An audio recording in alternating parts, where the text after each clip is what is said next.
భారత విదేశాంగ శాఖ కార్యదర్శి విక్రమ్ మిశ్రీపై సోషల్ మీడియాలో ట్రోలింగ్ జరుగుతోంది. పాకిస్తాన్తో కాల్పుల విరమణకు ఆయనే కారణమంటూ సోషల్ మీడియాలో కొందరు మిశ్రీతో పాటు ఆయన కూతురుపైన కూడా ట్రోలింగ్కు దిగారు.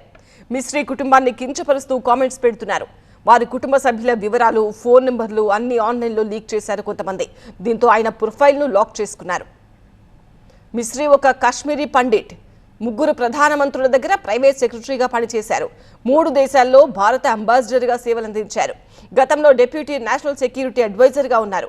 ఇప్పుడు విదేశాంగ శాఖ కార్యదర్శిగా కీలకమైన సమయంలో తన అమూల్యమైన సేవలను దేశం కోసం అందిస్తున్నారు.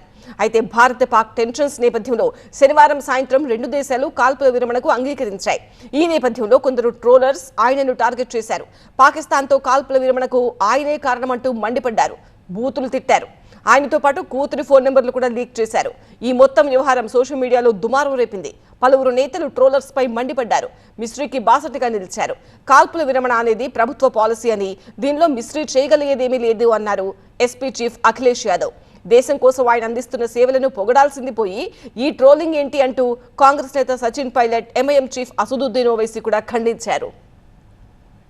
మరోవైపు ఐఏఎస్, ఐపీఎస్ సంఘాలు కూడా ఈ ట్రోలింగ్స్ పై స్పందించాయి. విక్రమ్ మిశ్రీని, ఆయన కుటుంబాన్ని టార్గెట్ చేయడం దారుణమంటూ ఖండించారు సభ్యులు. సివిల్ సర్వెంట్స్ ను అటాక్ చేయడం, నిబద్ధతతో పనిచేస్తున్న వారిని ట్రోల్ చేయడం అన్యాయమంటూ ట్వీట్ చేసింది ఐఏఎస్ అసోసియేషన్.